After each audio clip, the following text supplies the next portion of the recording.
People say compound interest is the eighth wonder. The quote is popular, but the attribution isn't verified. Still, one curve really does split money that grows from money that crawls. Want to see it cleanly? You've probably earned interest or paid it, yet almost nobody draws the actual shape it follows. Anchor it in everyday terms. Growth arriving as equal steps versus growth feeding on itself. Simple interest adds the same amount each period, so the total grows in a straight, steady line. Think paycheck stacked. No step earns off prior steps. It's predictable, and it doesn't accelerate over time. Compound interest means interest on prior interest. Past gains also earn gains, so the curve bends upward. Early on, the change looks small. With time, growth speeds up because each layer builds on the last. Here's the catch. Simple and compound can look similar for a while, then compound pulls away faster. That late acceleration is why patience matters. Small early growth has time to multiply on itself. Mathematically, a common model is A equals P, 1 plus R/N. Caret, NT growth depends on rate, compounding frequency, and time. You don't need the formula today. Just hold the idea that compounding speed rises with time and rate.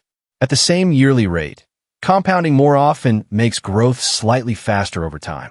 Frequency nudges the curve upward, but the big levers are still time and the rate itself. Because gains get to earn too, tiny early improvements can echo for years. That echo is why a slow start can suddenly look fast later, when layers have had time to stack. A handy way to sense speed is doubling time. How long it takes for an amount to roughly become 2. Shorter doubling time means the curve separates sooner. Longer time means it lingers near linear. There's a rough head math trick called the rule of 72. It estimates years to double by dividing 72 by the annual rate %. Helpful, approximate, and easy to remember. For example, at 9%, the estimate is roughly 8 years. At 6%, roughly 12. At 12%, roughly 6 years. These are ballparks, not promises, useful for comparing speeds quickly. It's an approximation. Real doubling depends on the exact rate and how often interest is added. For precision, use the full formula. Keep 72 as a mental compass. Education, not advice. Think in layers. Every rough double sets up the next, so time controls how many layers fit. More layers mean bigger separation from linear growth. The quiet reason patience changes outcomes. If the annual rate roughly doubles, the estimated doubling time roughly halves. That's a comparison tool, not a promise. Real results still depend on conditions. A small bump in rate can shave years off each layer when stacked across decades. Tiny edges compound too, which is why long horizons magnify even modest improvements. Summary checkpoint. The shortcut estimates speed. Time decides how many chances it has to work. That sets up the big comparison. An earlier small start versus a larger, later one. Start earlier with less, and those extra years may add an entire additional layer of growth. That extra layer can beat a bigger late start. Pure mechanism, not luck or prediction. Begin later with more, and you forfeit early layers. Catching up needs time or a sustainably faster rate. This is education, not advice. The point is how the curve rewards time in the seat. Consistent additions give more of the money time to earn, so a larger share compounds for longer. Sporadic large deposits start later in the timeline, so fewer dollars enjoy the earliest, longest stretch. Pausing for a few years delays the next layer, shrinking what later layers can build on. Breaks cost twice. Lost time and a smaller base when compounding resumes. Ongoing costs lower the effective rate, stretching the estimated time per layer. Slower layers push the curve's takeoff later, narrowing the gap versus a cleaner path. Withdrawing along the way cuts the base that earns. Future growth works on less. Even if deposits return, the missing years on the withdrawn amount never come back. An earlier steady path often ends ahead of a later larger one with gaps, simply by fitting in an extra layer. Here, time is the stronger lever. Size helps, but replacing lost years is hard. So far, You've seen why time frequently outruns size. It's a mechanism, not a guarantee. Keep that lens for one more edge case next. Then we flip to the other side of interest. Edge case. A later start might catch up if it earns a meaningfully higher rate for long enough. That happens because faster layers arrive sooner. But sustaining a higher rate over years is the hard part. One more lens before we flip. Compounding itself is neutral. It rewards whoever receives the interest, whether that's you on savings or a lender on debt.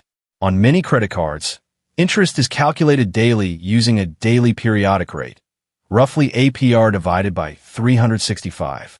Each day's interest is added to the balance, and tomorrow's interest can apply to that new total. If a balance carries past the grace period, daily interest starts accruing on what you still owe. Because it's added frequently, even small amounts can snowball when they sit. Same mechanism, opposite direction. Here's the flip you rarely hear. Yesterday's interest can become part of today's principal on revolving debt. That makes the curve bend against you. Time multiplies cost when you owe instead of earn. So the curve isn't automatically your friend or enemy. It follows the flow of interest. Use that compass to read borrowing. Ask who receives interest and how often it's added. This is education, not personal financial advice. Many cards compute interest from an average daily balance. Each day's ending amount feeds that day's interest. Paying earlier in a cycle can cut the days that accrue, which can mean less total interest. Paying only the minimum usually leaves most of the balance in place, so more days keep earning interest against you. Small payments help, but slow repayment stretches time, and time multiplies cost on debt. Even after you pay, interest can accrue between the statement closing date and the day your payment posts. That small leftover shows up later because daily accrual didn't pause during that gap. Added charges or fees raise the balance. If they're unpaid, future interest may apply to them as well. When balances grow by add-ons, tomorrow's interest calculates on a slightly larger base. Some savings products compound on a schedule. USEE and I bonds accrue and compound semi-annually. Interest accumulates over time and is paid at redemption, scheduled compounding in the wild. In early 2026, U.S. credit card accounts assessed interest averaged about 21.52% APR, according to the Federal Reserve. With rates that high, added days and frequent accrual matter even more. Mechanism only, not advice. Centuries ago, studying compound growth led mathematicians to the constant E, a backbone of exponential change. It's the same family of curves here, small layers building on layers, turning steady steps into accelerating growth. About that famous line, there's no solid primary source tying the eighth wonder quote to Einstein. The mechanism stands on evidence. The attribution doesn't. Keep the math, drop the myth. One unifying rule. Compounding serves whoever receives the interest. Use a quick lens. Identify the payee of interest, the compounding schedule, and the duration it runs. The mirror is blunt. Earners get growth on growth. Borrowers get charges on charges. Same mathematics, opposite direction. Time amplifies whichever side holds the interest stream.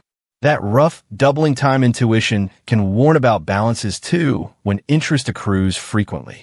It's still a shortcut. Exact paths depend on rate, frequency, and any payments that interrupt the buildup. The notebook rule, in one breath. Follow where interest flows, because time multiplies that flow.